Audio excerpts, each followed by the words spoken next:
Até aqui a gente viu histórias e como as histórias são fonte de significado.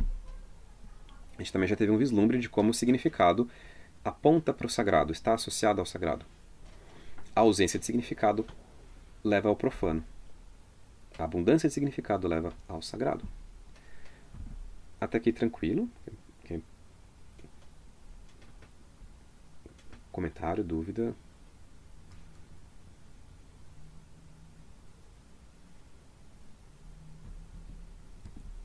Então vamos lá. 3. O sagrado.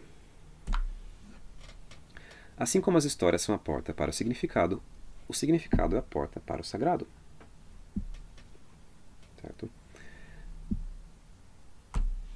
Acolher as histórias sobre algo é olhar esse algo, olhá-lo como repleto de significado, como possuindo múltiplas camadas de existência. Com isso, tornando-o sagrado. Essas múltiplas camadas de existência que, além do sensível e imediato, é que torna um objeto sagrado. E isso pode acontecer de uma maneira muito, muito mundana mesmo, muito simples. Por exemplo, uma caneca que você ganhou da sua avó e que você... Então, não é só uma caneca, né? Uma caneca que te lembra, que está associada. Então, no certo sentido, aquela caneca é sagrada para você. Você não vai jogar fora sem pensar. Caiu no chão, quebrou, dane-se. Não. Tem uma emoção ali, tem memórias ali, tem uma conexão. Então aquela caneca ela é sagrada. Ela tem mais informação do que meramente uma caneca, um objeto que guarda um líquido e você segura. Além do consensual, né, no sentido de aquilo que todo mundo pode olhar e perceber obviamente. Né, perceber consensualmente, que seria a descrição científica da caneca. Olha, ela tem tantos gramas, essas são as dimensões, esse é o material, são as cores. Essa é a descrição científica, consensual. Todos podem olhar e concordar sobre aquilo. O sagrado não tem a ver com isso. Não tem nada material que vai indicar isso. O sagrado ele tem a ver com o que está além disso. E aí você já sai do domínio do consensual e já entra no domínio do subjetivo. Certo? Eu tenho essa percepção direta dessa conexão da caneca com esse monte de emoções. Mas outras pessoas não necessariamente. Claro que uma pessoa sensível, a gente chamaria de médium, por exemplo, pode olhar para essa caneca e ver que ela é diferente. Pode inclusive ter algum vislumbre dessas coisas ocultas na caneca. Mas isso não é tão consensual assim. Tá. Enfim, o eco dessa percepção do significado é um preenchimento jubiloso na alma. Ou seja, uma sensação de preenchimento. Em contraste a uma sensação de vazio, certo? E uma sensação de júbilo, de êxtase, de alegria, de entusiasmo, certo? Quando a gente percebe essa claridade de algo, a energia, ou esse significado, né? Ela tem essa energia de preenchimento e júbilo.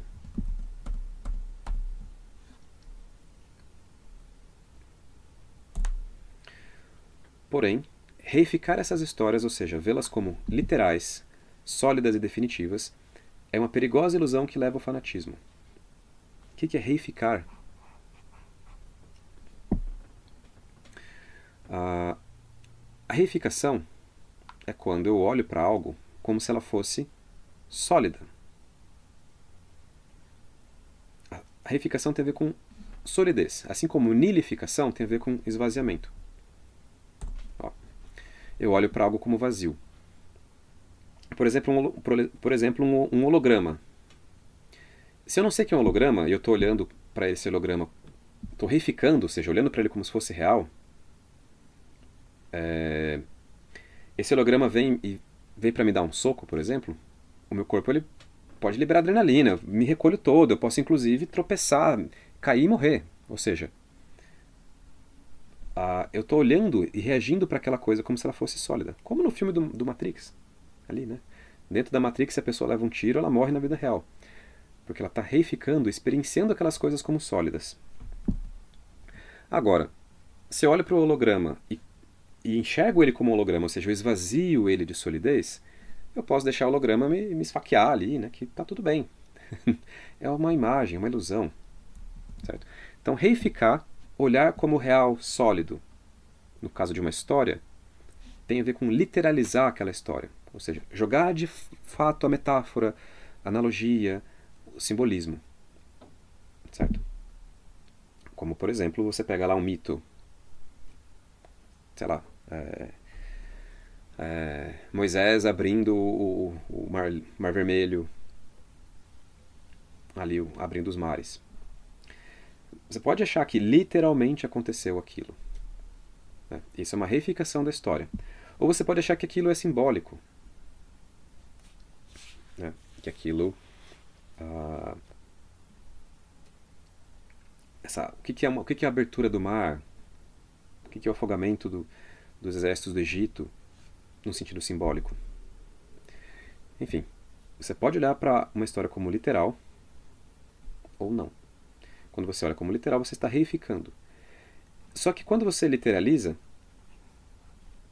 você tende a jogar fora toda aquela profundidade arquetípica e simbólica que é tão enriquecedora. Porque não é mais algo profundo e misterioso. É algo que está ali definido. Acabou, matou a história. Certo? Então, voltando aqui, né?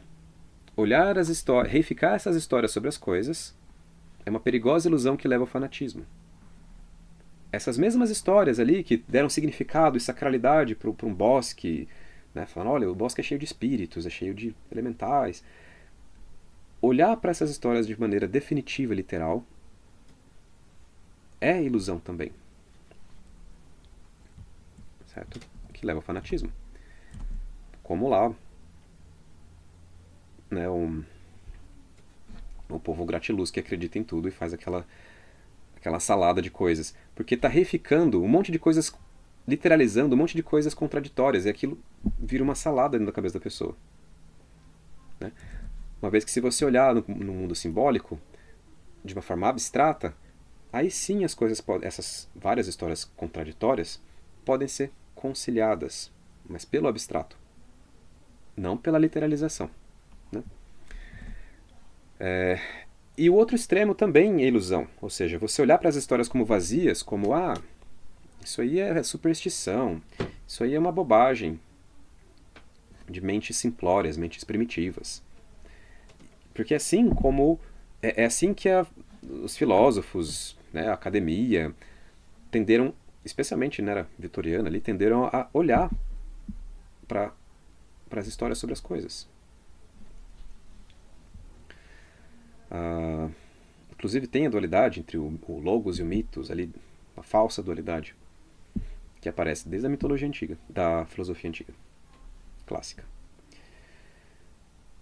Enfim, a nilificação das histórias é tão ilusória quanto a reificação.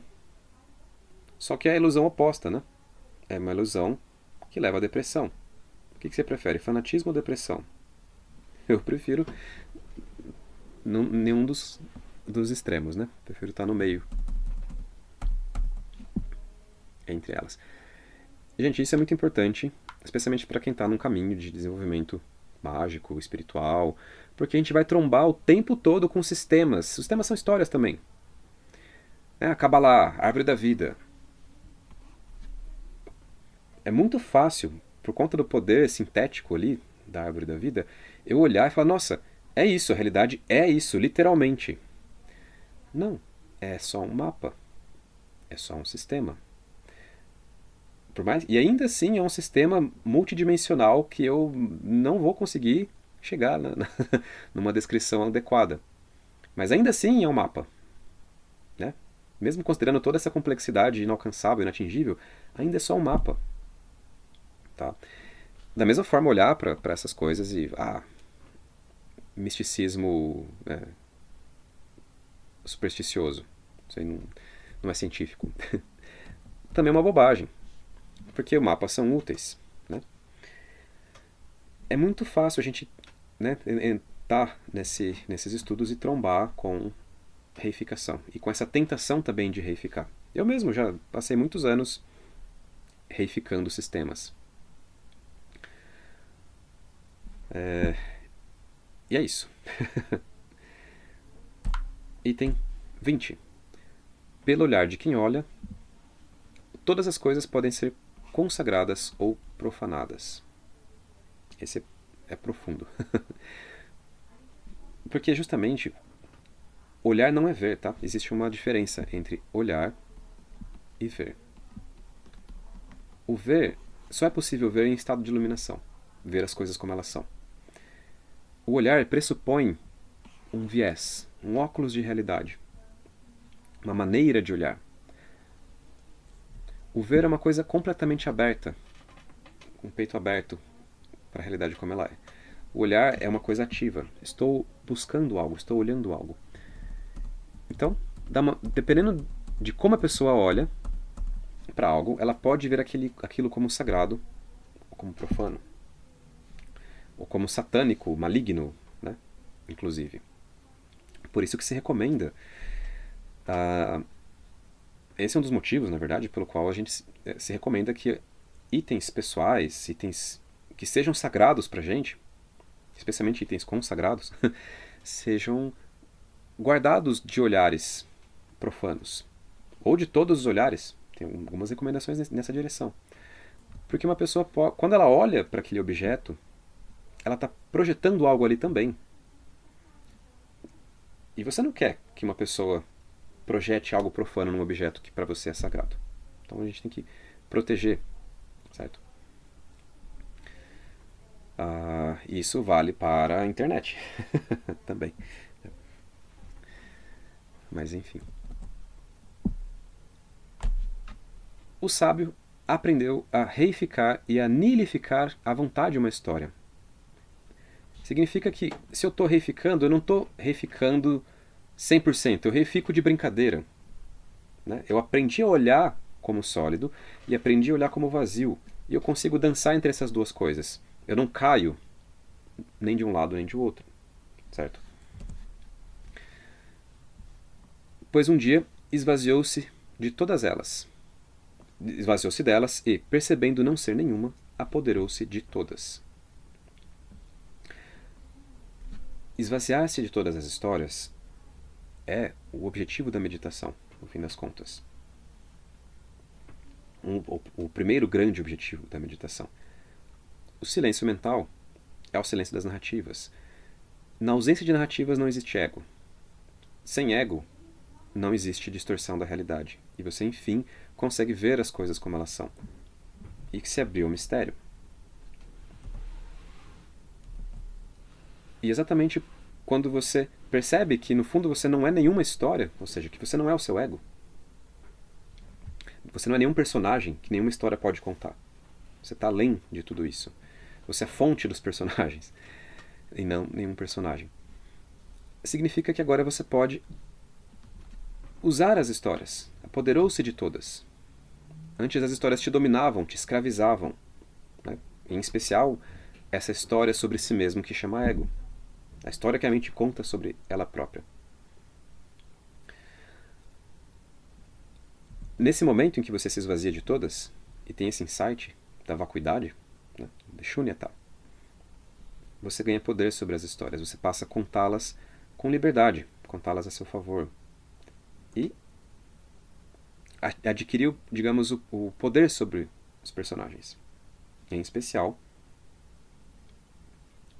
esse personagem que a mente cria sobre si mesmo. Nesse sentido, as histórias elas estão a seu dispor, passam a estar a seu dispor. 22. O sábio, vendo ambas as ilusões, aprendeu a caminhar entre elas. Quais ilusões? A ilusão de reificar e a de nilificar uma história.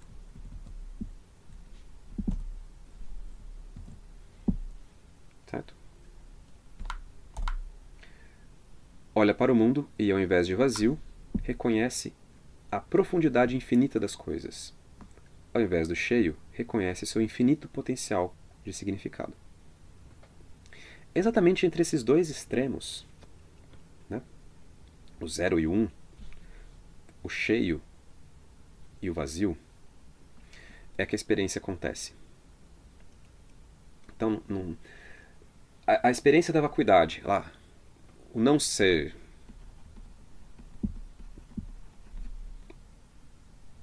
budismo, né? A essência do budismo, Shunyata, o não ser. Ele vai chegar, a essência da realidade é o não ser, é o vazio, vacuidade. Essa é uma experiência que acontece quando você vai pro último vagão do trem, digamos. Você vai aqui para trás e olha tudo de fora. Se desidentifica com tudo, absolutamente tudo. E aí você entra em contato com o zero. Não como um vazio estéril, mas como a profundidade infinita das coisas. O apeiron, né, o indefinido. E você vai dizer, nossa, a natureza fundamental da realidade é o não ser.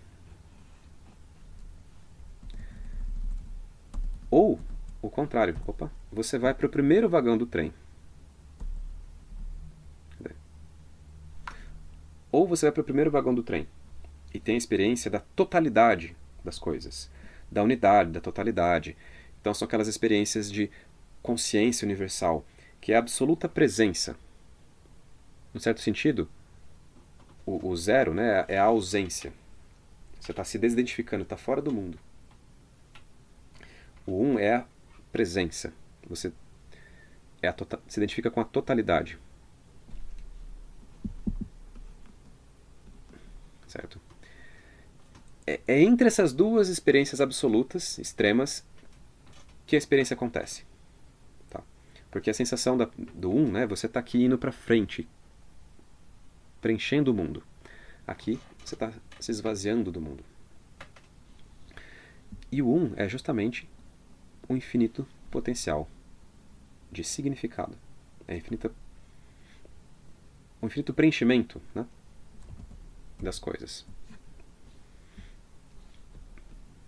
E essas duas experiências vão gerar uma percepção quase que dual, porque o um vai dizer que a verdadeira realidade, a verdadeira natureza da realidade é a plenitude, o pleroma. Plenitude quer dizer cheio. Como é que a verdadeira natureza da realidade é vacuidade, pode ser percebida como vacuidade, e como plenitude? Alguém explica? Né? Claro que existe um paradoxo disso.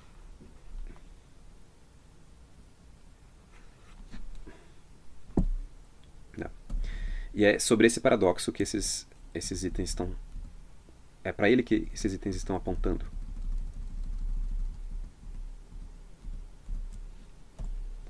Nem cheio e tampouco vazio, mas mistério. Paradoxo é aquilo que não pode ser compreendido por uma mente dualística. Nossa mente é dualística. Né? Ela separa entre conceitos duais. Quente e frio, grande e pequeno. E ela é incapaz de compreender certas coisas. Essas coisas são percebidas por nós como paradoxo.